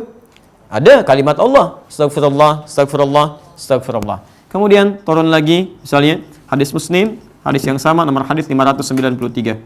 La ilaha illallah wahdahu la syarikalah, lahul mulku wa lahul hamdu wa huwa ala kulli syai'in qadir. Teruskan lagi, misalnya Hadis Muslim hadis 597. Sebutkan subhanallah, subhanallah, subhanallah, alhamdulillah, alhamdulillah, alhamdulillah, Allahu akbar, Allahu akbar, Allahu akbar. Masing-masing 33 kali, kan? Kemudian setelah itu terdapat Rasulullah SAW kemudian membacakan ayat Al-Qur'an. Ya, ayat Al-Kursi itu, ya, Al-Kursi, Quran surah Al-Baqarah ayat 255, posisi paling kiri di pertengahan. Kita temukan di An-Nasai misalnya bagian yang keempat halaman 99. Setelah itu beliau teruskan membaca 3 surah yang terakhir, ya, Al-Ikhlas, Al-Ikhlas, kemudian Al-Falaq, gitu kan, kemudian An-Nas. Itu didapatkan di hadis riwayat Abu Daud nomor hadis 1523. Kemudian setelah itu beliau berdoa. Nah ini di antara contoh doanya ada di Ibnu Majah, nomor hadis 925. Ini yang paling pendek. Allahumma inni as'aluka ilman nafi'a wa rizqan thayyiba wa amalan mutaqabbala. Itu contoh yang paling pendek. Nah, yang paling menarik saat ini masuk dalam posisi doa ini adalah pernah dilukiskan. Nanti kita akan temukan di kitab ini. Kita akan bacakan. Adalah pernah seorang sahabat Nabi kemudian berdoa pasca salat itu memohon kepada Allah Subhanahu wa taala, menyebut al-asmaul husna, membuka dengan nama puncak tertingginya. Disebut Asma'ullahil A'zam, nama-nama Allah yang paling tinggi, yang jika dibaca dengan nama-nama itu, maka nanti kalimat hadisnya doa segera dikabulkan, permintaan akan diberikan. Maka dia bermohon kepada Allah, ya, Allahumma innaka antal ahad as-samad alladhi lam yalid wa lam yulad wa lam yakul lahu kufuwan ahad. Allahumma inni as'aluka an taghfira li. Terdengar oleh Rasulullah SAW dikatakan pada orang ini, dari mana kamu tahu doa tersebut? At-tadri, tahukah engkau? Itulah nama-nama Allah yang tertinggi. Idza du'iya biha ajaba wa idza su'ila bihi a'ta. Wa idza su'ila biha a'ta. Itu nama-nama Allah tertinggi puncaknya. Kalau dimintakan di awal dengan itu, doa kamu akan segera dijawab, permintaan kamu akan dikabulkan. Maka silahkan mengambil qiyas dari amalan itu, Anda boleh sebutkan. Misal, tapi sesuai dengan kebutuhan kita. Sesuai, misal Anda punya kesulitan, sebut ya Al-Fattah, ya Allah, ya Al-Fattah, ya Al-Fattah, ya Al-Fattah. Boleh minta pakai bahasa kita. Tidak harus pakai bahasa Arab. Kalau doanya ada dari Nabi langsung, spesifik terkait kebutuhan kita, minta dengan lafadznya, itu yang terbaik. Tapi kalau tidak mengalaminya, di zaman Nabi nggak ada, misal anak antum sedang ujian di SD, zaman Nabi kan nggak ada ujian SD, ya. Anda boleh menggunakan bahasa Anda. Ya Allah, ya Alim, ya Alim, ya Alim, engkau pemilik pengetahuan, engkau pemilik ilmu, segala ilmu berasal darimu, dicurahkan kepada engkau yang engkau kehendaki. Mohon ya Allah, berikan kemudahan pada anak hamba ya Allah. Jadikan ilmunya bermanfaat, yang mendekatkan dirinya kepadamu ya Rabb, ya Allah, ya Allah. Minta, boleh itu. Sebut. Jadi sesuai kebutuhan kita. Jadi jangan sampai Anda misalnya menyampaikan sesuatu yang Anda sendiri nggak butuh. Ya, coba lihat kan, kalau Anda punya masalah, mohon sifat kesabaran, ya Allah ya sabar, ya Allah ya sabar, ya kan? Anda punya persoalan tadi, ya Al-Fattah, Anda butuh rezeki, ya Razzaq. Nah, jadi nggak harus semua disebutkan, ya Allah ya Rahman, ya Rahim, ya Malik, ya Kudus, itu kan? Masya Allah, begitu Anda nggak punya masalah, Anda minta, ya sabar, ya sabar, ya sabar. Baik, Anda minta sabar sama dengan minta masalah. Sama dengan minta masalah, gitu kan? Baik. Jadi dalam beberapa hal, kami katakan silahkan, boleh itu dilakukan dan semoga diberikan pahalanya. Tapi catatan kami, alangkah lebih baik bila terkait dengan kebutuhan yang dimaksudkan. Walaupun tidak salah kalau ingin menyebutkan memperbanyak kalimat-kalimat tadi. Jelas di sini? Alhamdulillah. Bismillah. Kapan saat yang paling tepat untuk mengamalkan membaca Asmaul Husna ini untuk mengharap Allah mengabulkan permohonan kita dan diridainya? Baik, yang paling tepat sesungguhnya tergantung pada keadaan kita. Dari sudut pandang apa? Pertama, ada yang terkait dengan waktu. Waktu ada, misal di akhir sepertiga malam. Bahkan hadisnya hadis qudsi di situ. Yang meriwayatkan pertama kali dari Nabi 31 orang sahabat. 31 orang. Yanzilu Rabbuna tabaraka wa ta'ala kan ila sama'i dunya fi thuluthil akhir minal lail. Allah Subhanahu wa taala akan membentangkan rahmatnya turun ke langit dunia di sepertiga akhir malam. Kemudian menyampaikan kepada hambanya 3 hal. Ya ibadi, hai hambaku, siapa yang mohon kepadaku aku akan kabulkan, siapa yang meminta aku akan berikan, man istaghfara liya ghafartu lahu, dan siapa yang mohon ampunan aku akan ampuni dia. Maka itu saat terbaik. Makanya saat masuk waktu ini di Quran disebut dengan sahar namanya. Sahar, jamaknya disebut dengan ashar. Ashar. Quran surah ke-51 di ayat ke-18, posisi paling kanan di pertengahan. Wabil ashari hum yastaghfirun. Ada hamba-hamba Allah yang nanti tinggalnya di taman surga, di antara kebiasaannya di penghujung malam dia banyak beristighfar kepada Allah. Ya, ya Allah ya Ghafur, ya Allah, ingat kan dosa apa yang dilakukan sampai ke sehari itu. sekiranya diwafatkan di hari itu, masih mungkin gak bisa mendapatkan ridha Allah. Ingat, enak Pak. Habis tahajud, nunggu-nunggu gitu kan. Astagfirullah, astagfirullah. Atau kumpul dengan keluarga. Terus kan satu ruangan, saling introspeksi. Anda tanyakan kepada istri, sampai hari ini Allah amanahkan pada saya untuk menjadi suamimu dan ayah bagi kalian. Mohon maaf kalau selama ini menjadi ayah tidak seperti yang kalian harapkan, belum mampu menjadikan kalian dekat dengan Allah. Ya Allah, ampuni saya ya Allah. Allahumma ya Allah. Nanti kalau papa meninggal duluan, mohon kan, ya jadilah kalian saksi dari setiap apa yang telah papa kerjakan. Maafkan, minta ampun, minta. Ibu juga begitu. Maafkan kalau selama ini tidak menjadi istri tidak seperti yang Allah tetapkan, masih banyak kesalahan. Pada anak-anak begitu. Tidak ada yang paling indah ketika anak Anda mengatakan, maafkan kami Pak, selama ini belum mampu memberikan yang terbaik seperti teman-teman yang lainnya. Kami belum hafal Quran, belum bisa memberikan mahkota ya di kepala mama dan papa di akhirat nanti. Lu semuanya beristighfar pada Allah. Ya Allah, ampuni kami ya Allah. Ya Allah, ampuni kami ya Allah. Ya Allah ya Rahman. Ya Allah ya Rahman. Itu Masya Allah, rahmat Allah diturunkan pada satu keluarga. Pernahkah Anda melakukan itu? Ibu Allah, saya katakan tidak ada yang paling indah kecuali semua itu terjadi. Dan kemudian setelah itu Anda bertobat kepada Allah, tenang tuh, aktivitas pagi itu enak, nyaman, damai, dan akan terjadi perubahan dalam jiwa Anda. Gak percaya silahkan Anda coba. Malam bangun tahajud. Makanya Rasulullah itu kalau tahajud, beliau gak pernah sholat sendirian. Bahkan selevel anaknya, menantunya Ali bin Abi Thalib diingatkan. Itu indah teman-teman. Dan lisan kita akan terjaga. Segala hal akan terjaga. Ya lisan kita, pikiran kita, tangan kita, dan segalanya. Insya Allah baik ya. Insya Allah baik. Itu dari sisi waktu. Dari sisi tempat, Anda bisa cari tempat-tempat yang baik. Kalau umum tuh di masjid kan, di rumah Anda bisa bikin musola atau bahkan mihrab. Mihrab tuh indah. Mihrab tuh nggak harus luas ya, nggak harus luas. Anda sehamparan sejadah Anda bentangkan di situ. Anda mohon. Bukan kamar yang punya mihrab di situ. Dia ibadah di situ, dia mohon di situ. Ya terkait dengan keadaan yang paling tepat adalah saat Anda butuhkan. Tidak harus nunggu pada waktu dan keadaan tertentu. Anda punya persoalan berat, Anda di kantor kan, ada ujian, seketika Anda minta pada Allah. Di situ Anda mohon pada Allah Subhanahu wa taala. Ibu ditinggal suami, ada di rumah misalnya kan, ada keadaan sulit, rawat anak susah dan sebagainya, mohon kepada Allah, minta. Ya Allah, Engkau titipkan anak ini bukan kepada ibu yang lain, kepada hamba ya Allah. Yang hamba yakin ya Allah, enggak mungkin Kau titipkan kepada hamba kecuali hamba mampu untuk merawatnya. Ya Allah, seperti janjimu, la yukallifullahu nafsan illa wus'aha. Mohon ya Allah, jangan jadikan anak ini sebagai penghalang hamba untuk masuk ke dalam surga. Ya Allah, mohon ya Allah, bimbing hamba. Minta, mohon kepada Allah, minta. Itu kan diberikan solusi. Itu indah gitu kan? Itu indah. Kapan kita membacakan niat pada saat salat atau berwudu? Taib. Kata Imam Asy-Syafi'i bersamaan dengan takbir Anda. Imam Asy-Syafi'i dalam kitabnya Al-Um yang mengatakan jadi bersamaan dengan takbir, muqtarinan bit takbir. An-niyatu mahalluha fil qalbi, kata beliau, niat itu tempatnya dalam hati, ya kemudian muqtarinan bit takbir, bersamaan dengan takbir. Jadi begitu Anda ucapkan Allahu Akbar di lisan, hati Anda menunjukkan bahwa saya salatnya ini, zuhur, asar dan sebagainya. Ya kalau orang Arab di hatinya mengatakan usolli fardhu dhuhri, dan ya saya berniat untuk menunaikan salat zuhur. Karena orang Arab kan? Kita bisa mengatakan dalam hati kita, nggak perlu dilafadzkan. Jadi begitu mengatakan Allahu Akbar, ya Allah saya berniat zuhur, ya Allah saya berniat asar. Bahasa Arabnya usolli fardhu dhuhri, usolli fardhu asri dan sebagainya. Tapi di hati, gitu kan? Kata Imam Asy-Syafi'i, di lisan cukup mengatakan kalimat Allahu Akbar. Paham sampai sini? Baik, bismillah. Ustadz, imam di masjid dekat rumah saya, menurut saya bacaannya sangat cepat. Kenapa bukan antum jadi imam? Baik.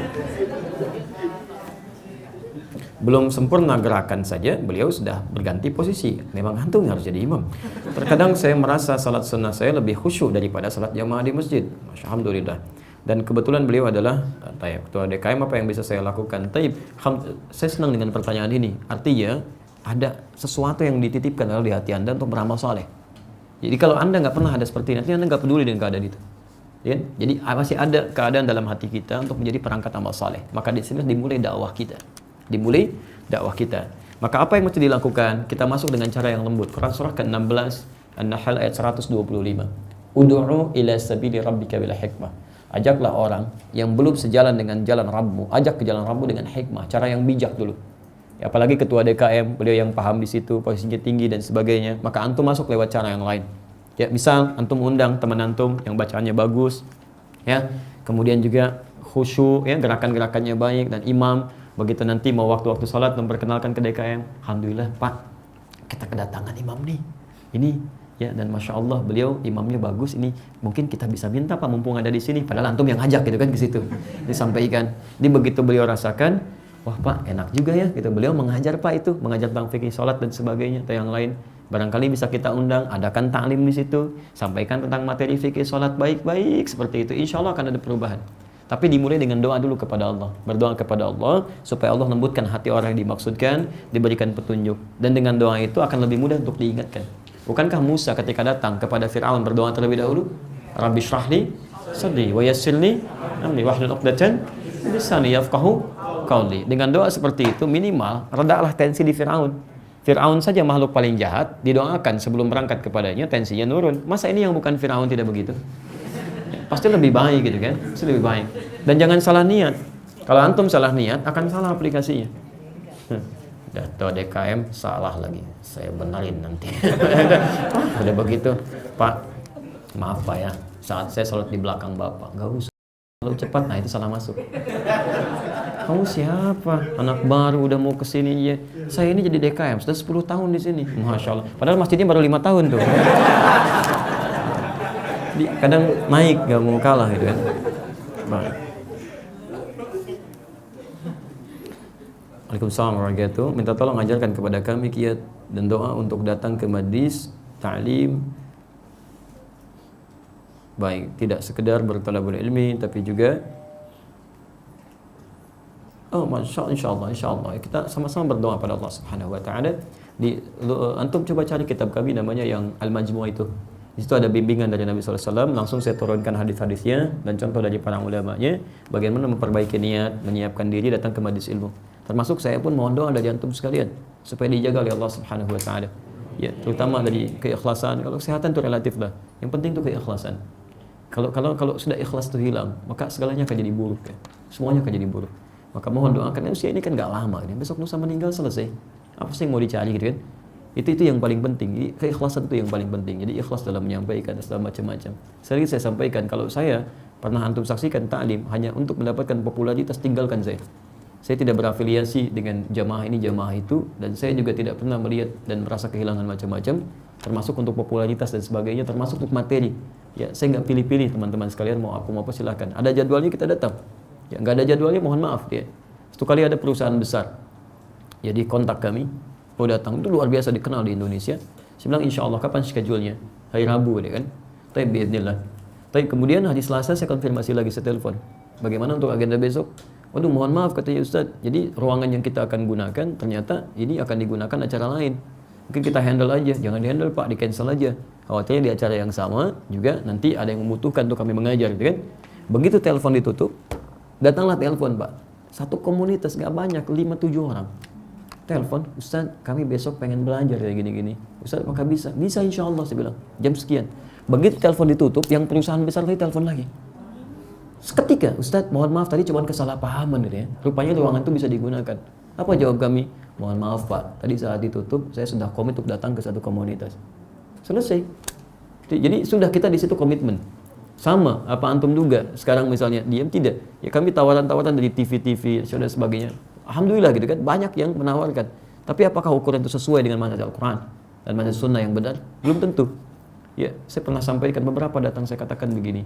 Ya, saya alhamdulillah terima kasih atas kedatangan Anda semuanya, teman-teman, kan ingin proposalnya bagus sekali. Ya, terus saya sampaikan, cuma saya itu satu nggak suka popularitas. Jadi jangan terlalu fokus kepada rating. Sampaikan dengan benar, dengan setia dunia akan mengikuti. Yang kedua, saya tidak suka ketidakjujuran. Termasuk baju yang saya kenakan jangan sampai punya orang saya pakai untuk masalah iklan saja. Kalau baju punya saya pakai. Kalau Anda mau kasih baju silahkan saya pakai. Jangan sampai memakai sesuatu yang bukan punya saya, jadi menipu orang. Ya. Anda tahu apa yang terjadi? Alhamdulillah, dari semua yang datang nggak ada yang balik lagi. Ya. Jadi memang belum sama. Jadi ketika chemistry dunianya dengan akhirat sama, tiba-tiba akan nyambung gitu. Ya. Jadi itu prinsip gitu ya. Kita di Libya ngisi di televisi, kita ngisi gitu kan, sama dengan masyayikh yang lain, memberikan fatwa dan sebagainya. Alhamdulillah, nggak ada masalah gitu kan. Jadi beberapa hal yang tolong doakan saya ya dalam beberapa hal supaya Allah juga menjaga keikhlasan, benar dalam menyampaikan, dan tentunya ini yang paling penting, apa yang disampaikan membuat Anda lebih baik. Kalau apa yang saya sampaikan tidak membuat Anda lebih baik, tinggalkan saya. Bila sesuai dengan petunjuk Allah dan Rasul silakan ambil. Bila tidak sesuai tinggalkan, ambil pendapat ustadz lain, dekati mereka, dan jangan fokus kepada saya pribadi. Ada ustadz-ustadz lain juga yang ilmunya bagus, yang baik, yang bisa kita dapatkan dalam kehidupan kita. Demikian untuk materi hari ini. Terima kasih atas segala perhatiannya. Jika ada hal yang kurang berkenan, mohon saya dimaafkan. Kemudian juga semoga Allah Subhanahu wa taala memberikan kemuliaan pada kita semua. Izin menyampaikan informasi. Yang pertama, seperti tadi kami sampaikan, insya Allah malam Jumat ini kita akan kedatangan beberapa tamu dan pemateri utamanya dari luar, dai dari Mesir khususnya, Dr. Sayyid Ramadan Al-Mahdi. Beliau akan menyampaikan materinya ditemani dengan beberapa teman-teman yang lain. Kalau antum ingin mendapatkan pencerahan lebih, silahkan acaranya di Masjid Al-Ihsan, Pondok Timur Mas, PTM Bekasi dan PJS Bekasi. Insya Allah nanti teman-teman akan memperbaiki fasilitas di sana. Ada tenda lebih baik, ada infokus juga, plus nanti ada makanan juga dan ada buku yang dibagikan. Ya, antum tinggal datang saja. Nanti di sana antum disambut dengan tempat yang insya Allah cukup, ada makanannya, ada bukunya. Mudah-mudahan yang datang pulang antum lebih baik. Yang puasa nanti sampaikan supaya kami bisa berikan makanan yang khusus untuk antum bisa menahan lapar dan haus selama puasa tersebut. Itu yang pertama. Yang kedua, kami nanti insya Allah dan sedang dijejaki bekerja sama dengan MUI khususnya di Jawa Barat, ingin mulai melakukan pengkaderan untuk duat ke depan, dan sudah dibuka gelombang yang kedua sebanyak 40 orang. Nanti kami berikan teknisnya. Itu nanti bekerja sama dengan MUI. Nah itu nanti ada wisudanya, ada macam-macam segalanya. Ya. Nanti kalau ada yang memenuhi kriterianya ingin bergabung, kami perkenankan. Nanti pelatihannya nanti insya Allah akan bertempat di Bandung. Ya, dan disediakan juga tempat untuk tinggalnya, kemudian akomodasi dan sebagainya. Ya, nanti insya Allah kita usahakan yang terbaik lah mumpung masih hidup, ya. Dan yang terakhir, insya Allah kami juga nanti akan mulai membuka gelombang kedua untuk pendidikan kader ulama yang hanya 20 orang. Ya, hanya 20 orang. Nanti itu juga akan dibimbing bersama dari masyayikh dari luar yang kami sedang mencoba bekerja sama untuk mendapatkan beasiswa. Jadi lulus dari situ kita coba fasilitasi untuk meneruskan keluar. Itu gratis, tidak ada biayanya. Kalaupun nanti keluar ada biaya tiket, kami akan carikan biayanya supaya antum bisa lebih nyaman untuk belajar. Demikian, subhanakallahumma bihamdika asyhadu an la ilaha illa anta astaghfiruka wa atubu ilaik. Wa akhiru da'wana alhamdulillahirabbil alamin. Wa akhir minkum. Assalamualaikum warahmatullahi wabarakatuh.